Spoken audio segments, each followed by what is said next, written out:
Réponse donc à l'exercice numéro 2. Et d'abord, rappel de cet exercice. Donc la situation est la suivante. Les noirs et les blancs sont au même nombre de trous. Il leur manque plus qu'un seul trou pour gagner la partie qui ne sera pas en grande bredouille, puisque le pavillon est au milieu. Bien, ça n'a pas grand intérêt, disons, dans le jeu. Ils ne gagneront pas non plus une partie bredouille, dans le sens où le jeton de bredouille est au talon. Mais on n'en a pas grand-chose à faire, dans le sens où il suffit de gagner un seul trou, que ce soit pour l'un ou pour l'autre. Les blancs ont donc 6 points. Il leur manque 6 points pour gagner le trou. Alors que les noirs ont 8 points et il leur manque 4 points pour marquer le trou. Ils ont une surcase au talon et ils ont 2 surcases ici sur la dernière case de leur grand Jean, puisqu'ils ont réalisé leur grand Jean. Voilà. Et excusez-moi, cette dame est ici. Très important. Cette dame est ici. Voilà. Disposition des blancs, elle est ici. Vous voyez, une surcase ici, une surcase ici, 2 demi-cases ici, 3 demi-cases ici. Il leur reste à remplir ici en rajoutant une dame ici et une dame ici. C'est-à-dire sur la 7e case et 8e case. Je rappelle, hein, ici c'est le talon T. 1, 2, 3, 4, 5, 6e case, 7e case, 8e case, 9e case, 10e case et le point de repos. C'est comme ça que l'on numérote de chaque côté les flèches. Vous voyez ça, je rajoute quelques petites choses au passage. Hein. Voilà. Bien. Donc, les blancs jouent 4 et 2. Et la question était, qui va gagner la partie? Et bon, la réponse, je la donne. Ce sont les noirs. Les noirs vont gagner la partie. Et pas les blancs. Mais si j'ai posé cet exercice, c'est que y avait une raison qui fait que quand on n'a pas étudié, disons, les traités assez profondément, hein, eh bien, on peut se tromper. On peut trouver une logique qui semble se défendre et pourtant, on peut la battre en brèche et c'est ce que je vais faire. Alors, pourquoi les blancs disent qu'ils ont gagné? Mais ils ont tort.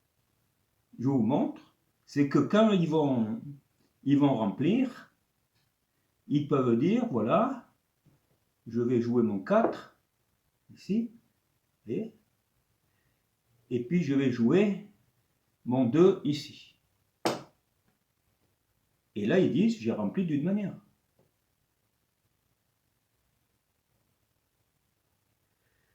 Bien. Et puis, ils vont dire aussi, mais je peux aussi faire mon 4 ici, et puis mon 2 ici. Et là, ils disent, voilà, j'ai rempli de 2 manières. Et sauf si j'ai rempli de 2 manières, je marque, puisque c'est des coussins, 4 points pour une et 4 points pour l'autre, qui me font 8 points, j'en ai besoin de 6. Donc, j'ai gagné mon trou, et j'ai fini. La partie est finie. J'ai 2 points excédentaires, donc c'est pas un problème. Voilà la logique. Et alors pourquoi c'est faux au tric-tac? Eh bien je reprends. Je remets en place des dames. Et j'explique la règle. Alors, dans l'exercice précédent, donc c'était numéro 1, oui, j'avais fait un petit ajout, et j'avais parlé donc du fait qu'on ne peut, lorsqu'il n'y a que 2 demi-cases à couvrir, pour faire un genre de remplissage, on ne pourra jamais marquer que d'une seule manière. Mais je n'avais pas expliqué la raison. Et puis il n'y avait pas cette manière-là, vous voyez, particulière où on peut penser qu'on le remplit de 2 manières. Alors pourquoi c'est faux? Alors pourquoi c'est faux? Parce qu'en fait, lorsqu'il n'y a qu'une dame à couvrir, alors c'est les dés qui comptent. Alors si je fais par exemple, là je ne le représente pas, mais je peux couvrir grâce aux 2, une dame qui est située à 2, grâce aux 4, et aux 4 plus 2. Ça me fait 3 possibilités. Mais le 2 me suffit, j'ai rempli. Dès que j'ai joué avec le 2, j'ai rempli. Et je n'ai pas besoin ni du 4 ni de la somme. Vous voyez. Mais si je peux choisir de remplir avec le 4, et l'autre on s'en fiche, et voilà. Et puis je peux choisir de jouer avec 4 plus 2, c'est un déplacement d'une dame pour remplir. Parce que cette dame va remplir, toute seule. Alors que lorsque j'ai 2 demi-cases, je vais avoir, ici par exemple, je vais avoir, généralement on n'aura pas deux solutions, on n'en aura qu'une. Et là ici on en a 2. Donc si je choisis de jouer mon 4, j'ai 2 manières de le jouer. Par exemple, je peux jouer, je dis, dans la tête, bien sûr, puisqu'on marque les points avant. Hein. Alors 4, je serai obligé de jouer le 4. Et est-ce que j'ai rempli? Bah non, non, j'ai pas rempli. Je n'ai pas rempli. Alors que lorsqu'il n'y a qu'une dame, on a rempli. Voilà. J'ai pas rempli. J'ai pas rempli. Mais le coup n'est pas fini, peut-être, mais je n'ai pas rempli. Et il a fallu quand même que je joue ce 4 pour que le 2 remplisse. Lui il remplit. Mais ce n'est que le 2 qui remplit. Ce n'est pas le 4. Le 4 a permis au 2 de remplir. Donc, c'est le dernier dé qui va compter. Le dernier déplacement correspondant au dé qu'on a choisi. Vous voyez, je peux faire l'autre cas de figure qui lui va être, je veux dire par exemple, je vais jouer le 2 ici. Le 2 ici. Et alors là, qu'est-ce qu'il me reste? Si j'ai joué le 2 ici, il me reste quoi? Là, je n'ai pas rempli. Là, ici, je remplis.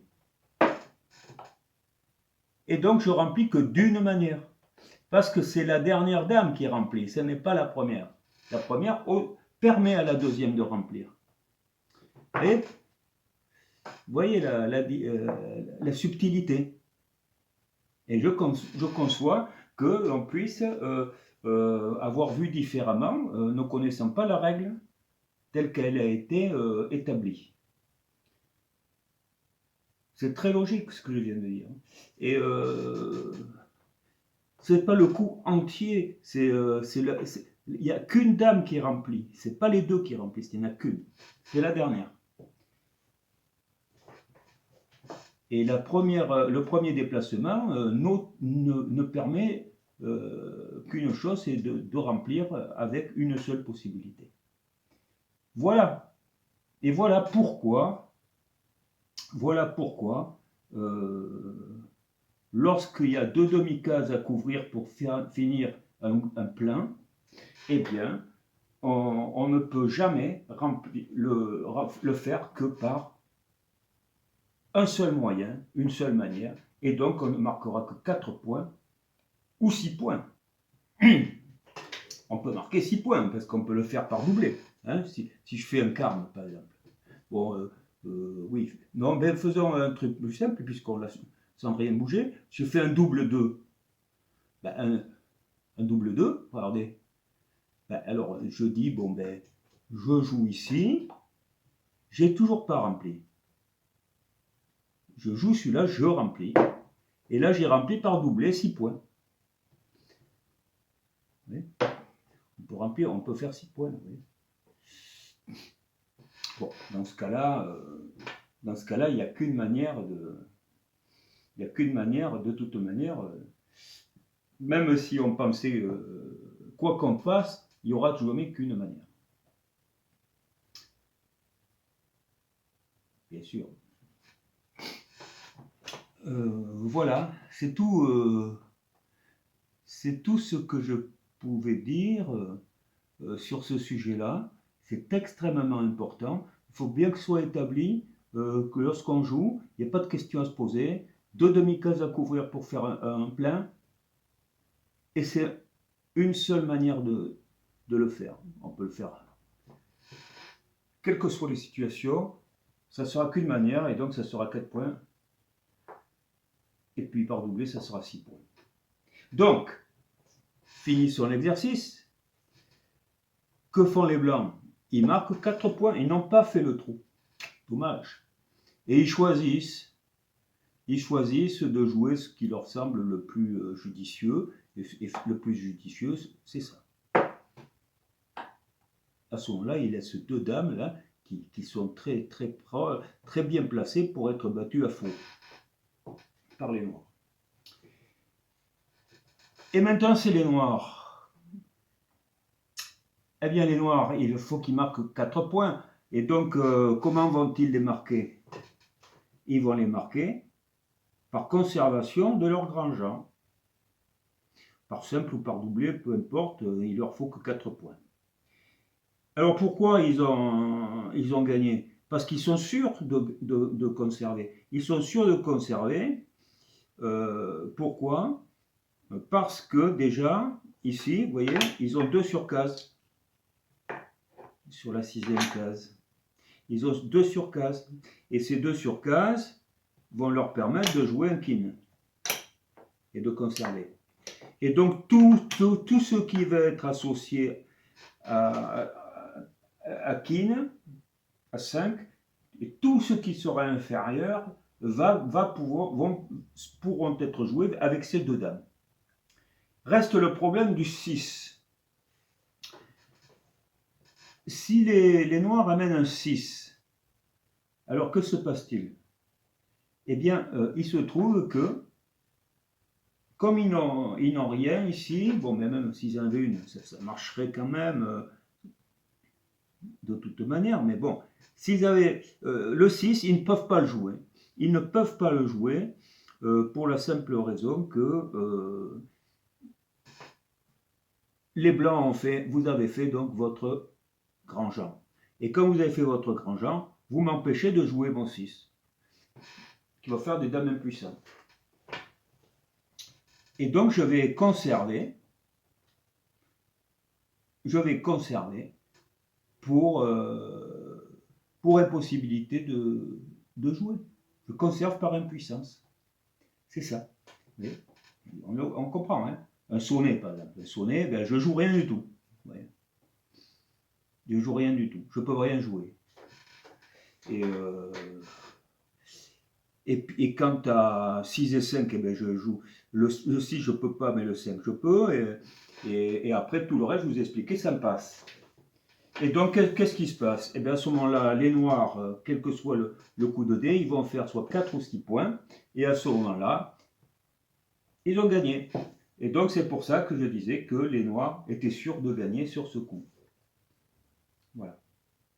Voilà ce que je voulais vous dire.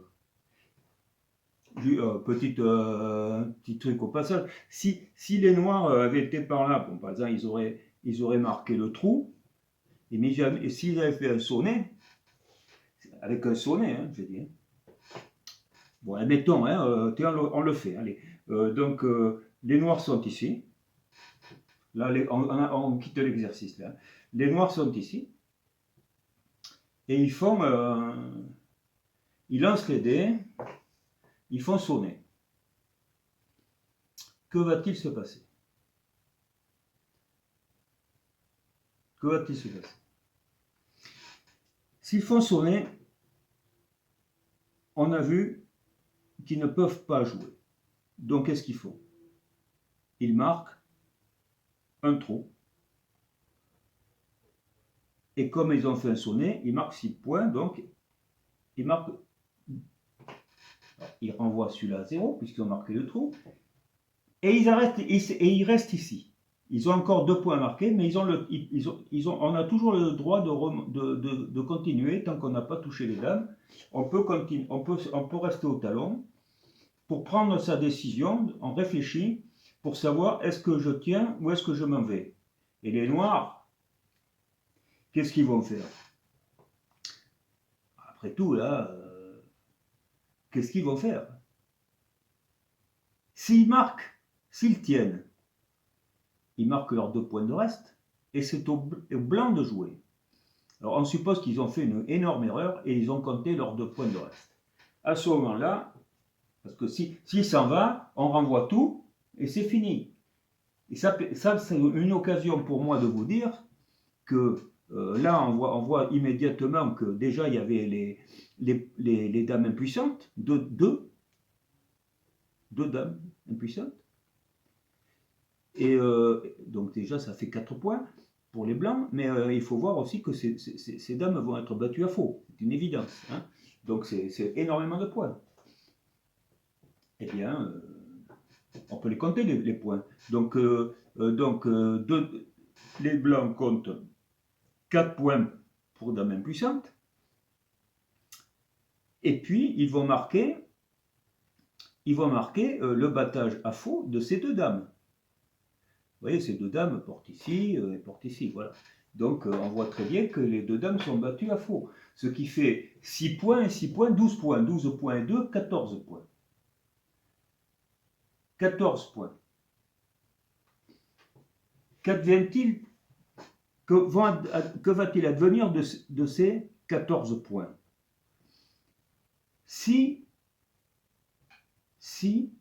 les noirs décident de s'en aller, c'est ce qu'ils vont faire. À ce moment-là, le jeu s'arrête net. C'est-à-dire qu'on ne va pas compter les points, les 14 points des blancs, ils sont perdus. Donc tous les blancs reviennent au talon, tous les noirs reviennent au talon, et on recommence. Les noirs reprennent le jeu puisqu'ils ont la main.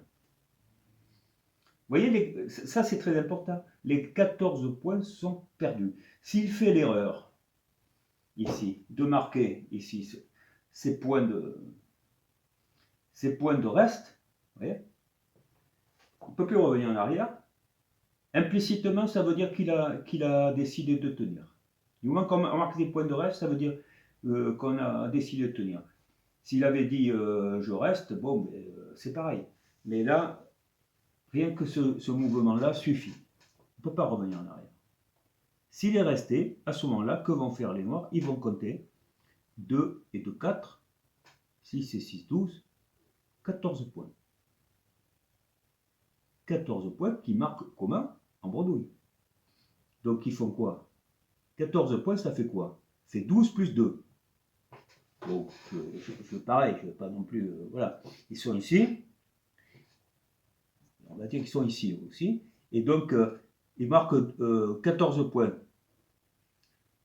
14 points, ça fait 12 et 2 de reste. 12 marqués en bredouille. Donc, ils marquent 2 trous. D'accord?